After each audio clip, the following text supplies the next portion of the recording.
अस्सलाम वालेकुम second year. आज हम पढ़ेंगे electric flux to a surface enclosing a charge. अब हम कंसीडर ये करते हैं या सपोज ये करते हैं हमारे पास क्या है, एक क्लोज सरफेस है और कौन सी फॉर्म में है, स्फीयर की फॉर्म में है। उसके अंदर क्या है, हमारे पास चार्ज क्यू है, उसका रेडियस क्या है, आर है। अब ये क्लोज सरफेस को हमने फ्लैट सरफेस करने के लिए हम इसको क्या करेंगे, स्मॉल पैचेस में डिवाइड कर लेंगे। अब ये मैंने एक डायग्राम में एक पैच बनाया है, इसमें ई और ए की डायरेक्शन शो की है, दोनों की डायरेक्शन क्या है, सेम है। अब हम इसमें फ्लक्स फाइंड आउट करते हैं कि हमारे पास फ्लक्स कितना होगा, phi is equal to E dot A और डिवाइड इनटू स्मॉल पैचेस। अब हम इसको क्या कर लेंगे, पूरी सरफेस को स्मॉल पैचेस में डिवाइड कर लेंगे और with the area of magnitude, और उसका मैग्नीट्यूड क्या होगा, del A one, del A two, del A three up to del A N. अब डेल का मतलब होता है स्मॉल एरिया, जो एरिया होगा वो स्मॉल होगा। हम उसको कह देंगे del A one, del A two, del A three up to del A N. Direction of each vector is along the perpendicular drawn outward corresponding patches। अब हमारे पास जो उसकी डायरेक्शन होगी वेक्टर की वो परपेंडिकुलर होगी, हर पैचेस पर क्या होगी, परपेंडिकुलर होगी। अब इसमें electric intensity at the centre of the vector, अब यहाँ पर जो हमारे पास इलेक्ट्रिक इंटेंसिटी होगी वहाँ इन एरियाज पे del A one, del A two, del A three up to del A N are. अब इलेक्ट्रिक इंटेंसिटी क्या होगी, E one, E two up to E N respectively, कि ये टोटल हमारे पास ये एरियाज़ हैं और इनकी इंटेंसिटी क्या होगी हमारे पास, E one, E two, E N और रिस्पेक्टिवली। अब हम कहते हैं हमने टोटल फ्लक्स, इस बॉडी में हमने टोटल फ्लक्स फाइंड आउट करना है। तो हम इसको किस तरह फाइंड आउट करेंगे, फाई इज इक्वल टू किसके इक्वल होगा, टोटल फ्लक्स किसके इक्वल हो जाएगा, phi is equal to E one del A one plus E two del A two plus E three del A three up to phone plus E N del A N. तो ये हमारे पास क्या हो गया, सारा का सारा जो हमारे पास आ गया है, ये टोटल फ्लक्स की वैल्यू आ गई है। अब direction of electric field, electric intensity की and vector area is same, हर जगह डायरेक्शन दोनों की क्या होगी, सेम होगी। Each patch because of the spherical symmetry at the surface of the sphere, कि हमारे पास यहाँ पर जो होगी सरफेस पे सिमेट्री जो होगी सेम होगी। इट मीन इलेक्ट्रिक इंटेंसिटी की वैल्यू जो होगी वो सेम होगी। अब हमारे पास इलेक्ट्रिक इंटेंसिटी हम कहते हैं ई वन जो है वो ई टू के इक्वल है, is equal to E three up to is equal to E two, फिर किसके इक्वल है, अप टू सोन और is equal to E N. और टोटल ये किसके इक्वल होगी, सबकी इंटेंसिटी सेम होने की वजह से ये किसके इक्वल हो जाएगी, ई के इक्वल हो जाएगी। अब ई की वैल्यू हम फाइंड आउट कर चुके हैं, ई की वैल्यू है हमारे पास 1/4 pi epsilon naught Q over R square. अब इसको हम यहाँ पर टोटल फ्लक्स में हम वैल्यू निकालते हैं, ई को हम लिख देते हैं कि सब में सेम है। तो फ्लक्स हमारे पास क्या होगा, E del A one plus E del A two plus E del A three और plus E del A N. अब ई जो है सब में सेम है इसलिए हम इसको कॉमन ले लेंगे। हमारे पास क्या आएगा, del A one plus del A two plus del A three up to del A N. अब हमारे पास क्या वैल्यू एन तक, ए एन तक, एरिया ऑफ डिफरेंट आ गई। अब हमने क्या कहा है, ये हमारे पास जो एरिया है ये क्या है, स्फेरिकल है। एरिया ऑफ द स्फीयर जो होता है वो किसके इक्वल होता है, 4 पाई आर स्क्वायर। अब इसको हम इस इक्वेशन में पुट कर दें, ई की जगह वैसे और डॉट 4 पाई आर स्क्वायर, ये किसका area of the sphere is equal to 4 pi R square, ये कैलकुलेटेड है और हमें पता है इसका एरिया इसके इक्वल है। अब हमारे पास फ्लक्स की वैल्यू क्या आ जाएगी, is equal to E dot 4 pi R square. अब इसको हम ई की वैल्यू हम पुट कर दें और ई की वैल्यू इस इक्वेशन में हमारे पास क्या आ गया Q over 4 pi epsilon naught R square 4 pi R square 4 pi R square 4 pi R square से कैंसिल हो गया। हमारे पास फ्लक्स क्या आ गया flux is equal to Q over epsilon naught. तो टोटल फ्लक्स जो हमारे पास स्फेरिकल बॉडी का वो क्या होगा is equal to Q over epsilon naught. अब हम एक और डायग्राम बनाते हैं कि इसमें हम देखते हैं कि ये हमारे पास जो इमेजिन करते हैं ये बॉडी जो है ये स्फेरिकल फॉर्म में नहीं है बल्कि ये इरेगुलर फॉर्म में है और इसके अंदर चार्ज क्यू है। ये हमारे पास क्या है इंटेंसिटी ई है। Now imagine a that a close surface F is enclosing this sphere it can be seen in the flux through the close surface is same through the close surface does not. अब ये हमें यहाँ भी हमारे पास जो flux होगा सबका वो किसके इक्वल होगा phi is equal to Q over epsilon naught. ठीक है। अब यहाँ से हमने ये कंक्लूड किया है कि जो हमारे पास फ्लक्स होगा क्लोज सरफेस में से through the enclose surface does not depend upon the shape और geometry of the close surface वे के वो सिर्फ स्फेरिकल फॉर्म में नहीं अगर हम जो उसको इमेजिन करते हैं कि वो इरेगुलर है बॉडी जो इरेगुलर है तब भी हमारे पास फ्लक्स की वैल्यू क्या होगी phi is equal to Q over epsilon not.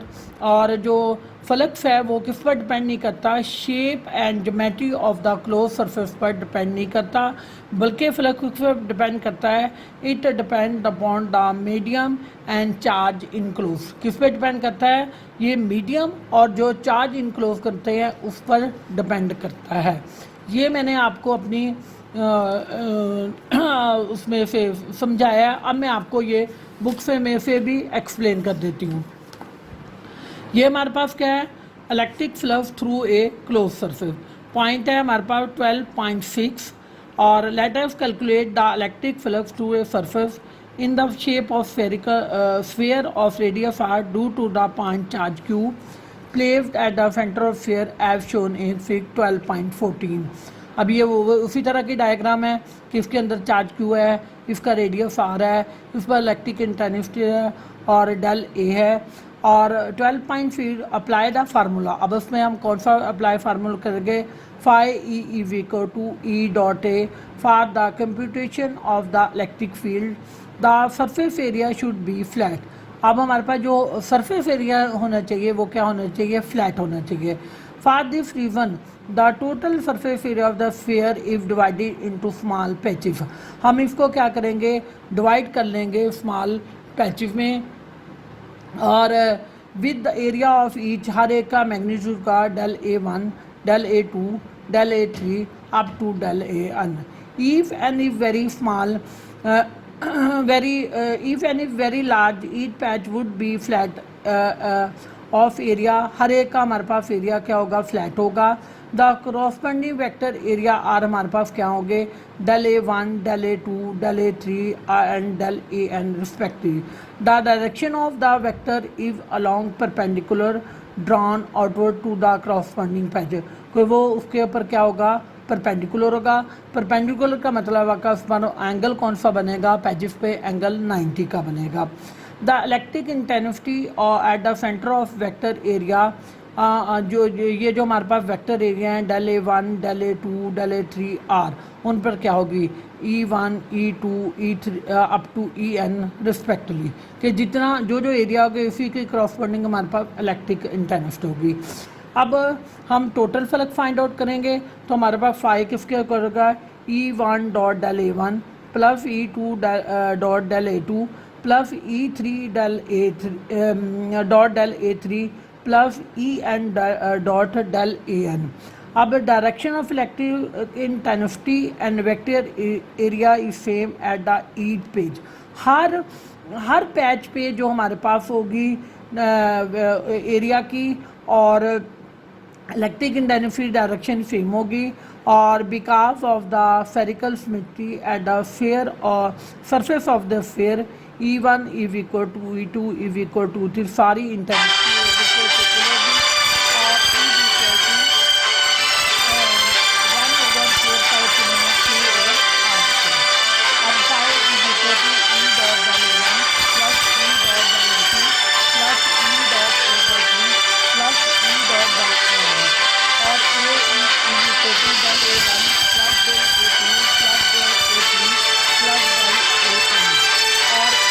Equal to total spherical surface area, हमारे पास क्या आएगा 1/4πε0 Q/r² इंटू 4πr²। ये टोटल स्फेरिकल सरफेस एरिया जो होता है वो हमारे पास किसके होता है 4πr² के। अब 4πr² 4πr² से कैंसिल हो जाएगा, बाकी हमारे पास क्या जाएगा Q/ε0। Now imagine the closed surface if enclosed this sphere. It can be seen in fig 12.15। अब 12.15 में देखें कि हमारे पास चार्ज Q है और उसके इर्द गिर्द जो है वो बॉडी जो है वो स्फेरिकल नहीं है, बल्कि वो क्या है हमारे पास हम उसको मेजर करते हैं कि इरेगुलर उसकी शेप है। और the flux through the close surface is same at the through the sphere. अब जहाँ पर फ्लक्स जो होगा हर पॉइंट पर वो भी क्या होगा सेम होगा। So we concluded that the flux through a close surface does not depend upon the shape. अब हमने ये कंक्लूड किया है कि वो किस पे डिपेंड नहीं करता, shape and geometry of the close surface पे डिपेंड नहीं करता। It depend upon the medium and the charge enclosed. किस पे डिपेंड करते हैं, मीडियम पर, और जो चार्ज इनक्लोज्ड होता है उस पर डिपेंड करता है। अगला हमारा टॉपिक है गाउसी's लॉ। अब ये हमारे पास ये डायग्राम 12.16 देखें फिगर, इसमें हमारे पास नंबर ऑफ चार्जेस हैं। ये हमारे पास Q1 है, ये Q2 है, ये Q3 है और अप टू Qn तक चार्जेस हैं। Suppose a point charges Q1, Q2, Q3 are arbitrary distributed in the arbitrary shaped close surface as shown in arbitrary shape close surface as shown in fig. Using the idea given the previous section जो हम पीछे दे चुके हैं, electric flux through the close surface is, पूरी surface में हमारे पास क्या होगा इलेक्ट्रिक फ्लक्स क्या होगा, हम फ्लक्स की वैल्यू पुट कर देंगे। हमारे पास क्या होगा phi is equal to Q1/ε0 plus Q2/ε0 plus Q3/ε0 plus Qn/ε0। अब ये हमारे पास 1/ε0 कॉमन है, उसको हमने बाहर निकाल लिया। हमारे पास चार्ज क्या आ गया Q1 plus Q2 plus Q3 up to Qn। अब टोटल हमारे पास फ्लक्स क्या आएगा 1/ε0 कॉमन है। Total charge enclose by the close surface, अगर हम उसको कैपिटल Q से डिनोट कर लें तो हमारे पास क्या आ जाएगा phi is equal to 1/ε0 into capital charge Q, where Q is equal to सारे चार्ज को हमने कंबाइन कर दिया है तो उसको कैपिटल चार्ज के इक्वल है। Q is equal to Q1 plus Q2 plus Q3 plus Qn if the total charge enclose by the close surface. और मैथमेटिकल एक्सप्रेशन को हम एक्सप्लेन करेंगे कि flux through any close surface is 1/ε0 times the total charge enclosed in it. कि ये हमारे पास क्या होगा total flux through any close surface is 1/ε0 time the total charge enclosed in it. तो ये हमारे पास क्या था गाउसी's लॉ। अब इसकी आगे हमने कल इंशाल्लाह इसकी एप्लीकेशन पढ़ेंगे, एप्लीकेशन ऑफ द गाउसी's लॉ। Thank you.